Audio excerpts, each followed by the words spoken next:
quando eu falo, desagrada muita gente. Desagrada porque, às vezes, a pessoa prefere ficar em Nárnia, na ilusão da negação, do que assumir a verdade. E essas coisas incomodam. Eu não acredito no sistema, Caio. Eu não acredito no modelo do mundo apresentado para os jovens. Eu não acredito nisso. Eu tenho 52 anos, eu não acreditava nisso quando eu tinha 18. Eu fui um questionador. Fui um cara que questionou o sistema. Então eu não acredito no modelinho. Escolha uma profissão, trabalhe CLT por 40 anos, se aposente e viva do INSS. Eu rodei o Brasil com você na Trinca e falando sobre isso. Aliás, nós chamamos de Jornada da Liberdade, muito inspirado nessa abordagem que é um pouco subversiva. Exato. Entendeu? É um pouco subversiva. Nós temos um sistema, um modelo que mantém as pessoas dependentes dele. E para quem está no topo da pirâmide do sistema, e quem está no topo da pirâmide não é o cara que é rico, é o cara que tem um poder, é o cara que controla as massas. Manter as pessoas dependentes do sistema é um bom negócio para o sistema. Manter as pessoas presas dentro desse formato é um bom negócio, é um curral de votos. Você entende? A gente está aí em época de eleição, a gente percebe quantos ânimos se afloram. Daqui a 2 anos tem eleição para presidente, aí vai estar mais aflorado ainda. Então manter as pessoas precisando do sistema é uma coisa que... E logo, logo todo mundo vai entender o que isso tem a ver com vendas. Manter as pessoas precisando do sistema é um bom negócio. Quanto mais elas precisarem, melhor. Quanto elas precisarem do Bolsa Família, é bom. Elas precisarem do salário do Estado, é bom. E você tinha essa visão com 18? Tinha, cara. Tinha essa visão. Não era, obviamente, tão sofisticada, refinada como hoje. Eu já tenho com mais profundidade, mas eu com 18 eu tinha, cara, quando eu com 18 eu ia para a escola, eu pegava um ônibus que passava por uma rua chamada Avenida Suburbana, que é do Rio, conhece, e essa rua tem um monte de bancos, Caixa Econômica Federal, Banco do Brasil, e uma vez por mês eu passava nessa rua e via que tinha uma fila que dava a volta no quarteirão desses bancos. E aquilo me chamava muita atenção. Cara, quem são essas pessoas? O que elas estão fazendo ali? Até um dia que eu percebi que eram velhinhos. Parecia fila de loteria. Parecia fila de loteria, né? Mas os velhinhos ali com um guarda-chuvinha, cara, num calor de 35 graus, 8 horas da manhã, 7 horas da manhã, 35 graus no verão do Rio, é pancada, 40 graus no verão. Os velhinhos, coitadinhos, lá na rua, 1, 2 horas para entrar no banco. E uma vez eu perguntei para a pessoa por que aquelas pessoas estavam lá. E a pessoa me falou, elas estão aguardando a aposentadoria. E eu olhei para aquilo, olhei para aquelas pessoas e falei, cara, eu nunca na minha vida quero estar nessa fila. Cara, coitado dos velhinhos, 2 horas em pé. E aí eu já tinha uma noção que era merreca que eles iam pegar, sabe? E eu tava no ônibus lotado, meu irmão. Eu tava lá no ônibus cheio, em pé, com um monte de gente atrás de mim ali, encostado, o cara com um sovaco na minha cara, você entendeu? Ou seja, não tava legal. Mas eu falei, cara, eu tinha 18 anos, eu não quero isso. Então, esse sistema o que é o sistema? Eu te protejo.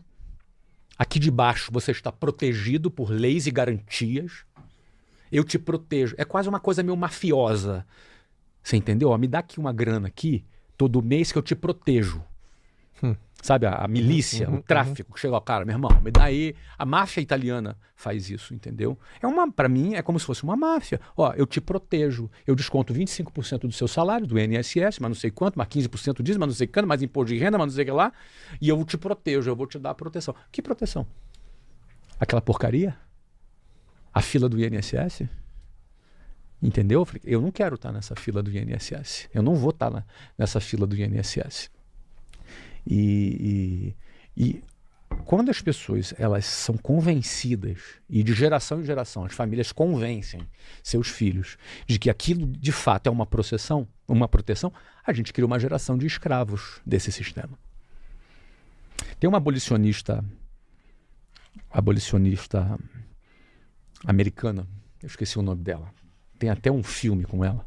Você me falou recentemente o nome, mas eu não lembro. Aqui. Mas eu vou buscar aqui talvez... Ela falou uma frase que era... Quer falar a frase? A produção acha? A produção acha, aí vai dizer qual é o nome dela para mim. A frase é o seguinte, ó, libertei 1000 escravos. Só não libertei mais 1000 porque eles não sabiam que eram escravos. Quando a gente vive num sistema onde a gente depende... Eu fico imaginando, o dono de um escravo lá no passado, ele devia falar assim, cara, mas eu dou comida, dou moradia, dou proteção, dou tratamento médico. Ele devia achar que... Achando que era justo, né? Pô, eu sou justo. E estava na lei, inclusive, na época. Não é? Pô, tô na lei, ainda faço, eu sou bom. Eu sou um bom dono de escravo. Devia existir dono de escravos assim. Entendeu? Mas quando um sistema faz você... Meu irmão, levanta a tua mão para o céu. Seja grato. Tu leva 6 meses para marcar um exame no SUS, mas seja grato, é de graça. Tu vai morrer esperando o exame? Cara, mas é de graça. Você entendeu? Tô lá na fila, mas é uma merreca aquele INSS. E outra coisa, a gente sabe que... Alguém já descobriu o nome? É ela mesma, Harriet Tubman, foi quem disse essa frase. E tem um filme chamado Harriet Tubman, que é muito interessante. Mas, cara, o que acontece? Certamente, no futuro, quem hoje contribui com o INSS, não vai ter aposentadoria, cara. A conta não fecha. As pessoas estão vivendo mais, as pessoas estão casando mais velhas, elas estão tendo menos filhos, vai ter menos pessoas trabalhando para pagar elas, porque hoje o desconto do INSS feito na conta da empresa e na conta do funcionário não é para ele fazer uma poupança para o futuro dele, é para pagar os velhinhos que estão recebendo hoje. E vai ter mais velho e menos jovem. Vai ter mais velho no futuro e menos jovem. Vai ter quem pagar a conta. Não vai ter quem pagar a conta, meu irmão. E aí, cara, a aposentadoria na minha época, quando eu tinha 18 anos, falava, quando você tiver 40 anos, você se aposenta. Hoje é 65 a idade mínima. Daqui a pouco é 80 reais, 80 anos a idade mínima. Já 90 para não chegar muita gente. Para não chegar mesmo, entendeu? O sistema é conversa mole, rapaz. Conversa mole. E outra, tem teto. R$ 7.786,02 é o teto do INSS. Não importa o que tu ganhou na vida, você ganhou mais, o teto é 7 mil. Ninguém vai ter aquela vida que sonhou ter na aposentadoria com esse teto. Então, meu irmão, o sistema é podre. E quanto mais as pessoas dependerem dele, melhor para quem está no poder. E aí eu não estou falando nem de direita e nem de esquerda. Não estou nem por essa conversa aí. Uhum. É uma coisa que está acima da direita e da esquerda, o que eu estou falando aqui. Uhum. É o sistema como um todo, que está na Constituição e que garante que tem que ser dessa forma, e a população é escrava disso. Então eu penso, esse é um pensamento meu. Alguém pode gostar, alguém pode não gostar. Que foi o início do desenvolvimento da sua mentalidade de vendas. O início do desenvolvimento da minha mentalidade foi rejeitar o sistema. Eu falei, não quero. Tanto é que eu nunca tive uma carteira assinada. Nunca tive. Por exemplo, o meu não foi. Eu nem sabia, eu era uma pessoa que poderia correr um risco enorme. Eu nem sabia qual que era o jogo que se jogava. Se eu entrasse por esse caminho, aquela pessoa que ia amargamente começar a descobrir. A minha ficha ia cair por etapas. Porque às vezes a pessoa só descobre depois dos 40, aí já era. Você perdeu o seu pico produtivo. Você perdeu. Cara, nos meus 18 anos eu comecei a analisar e questionar essa situação. Então o início da minha vida com vendas, ela foi um início rebelde. Ela foi um início assim, eu não quero esse sistema. Entendeu? Não vou depender desse sistema. Eu tinha acabado de ser desligado do Colégio Naval, da minha escola. Ou seja, eu estava saindo daquilo, eu falei, não, eu achei que eu tinha estabilidade, aquela coisa toda do funcionário público, eu ia ter uma carreira de funcionário público. E de repente eu vi que a estabilidade não é bem assim. Uma lei muda. Uma lei muda. Mudou. A Argentina agora acabou de demitir vários funcionários públicos. A Grécia demitiu centenas de milhares de funcionários públicos. Mas está na Constituição. Troca a lei. Tem uma guerra, troca a lei. Tem uma crise, troca a lei. Tem uma pandemia, troca a lei. Estabilidade não existe. Uhum. Então, quem decidiu depender do sistema e jogar dentro do sistema, aí esse cara já começou perdendo. Ele depende do sistema. O que acontece, Caio? Por isso que eu acho, o cara que vende, vamos voltar agora à pergunta, achando que venda é só mais uma profissão, como são as outras, ele não entendeu o jogo ainda. Se a gente tá falando de vendas, a gente tem que falar, estão fazendo um podcast para quem tá com uma barriga apenas no balcão, né? Não. Cara, ó, tudo bem, a gente pode falar de vendas, eu vou falar de técnica de vendas aqui, se você quiser. Eu posso falar das minhas experiências de venda. Quem é vendedor acho que vai poder aprender alguma coisa sobre vendas com a gente agora. Mas eu tô dando um passo atrás. Por Flávio Augusto, para mim, na minha vida, vendas foi uma porta para sair do sistema. Uma porta para ignorar solenemente o sistema. Uau. O que eu quero? O que eu quero é liberdade. Eu quero ter liberdade. E ter liberdade significa eu não dependo do sistema, não dependo de político mamador de teta, não dependo de INSS, não dependo de nada dessas tranqueiras. Não dependo disso. E se tá ruim a cidade, eu troco de cidade. Se tá ruim o país, eu troco de país.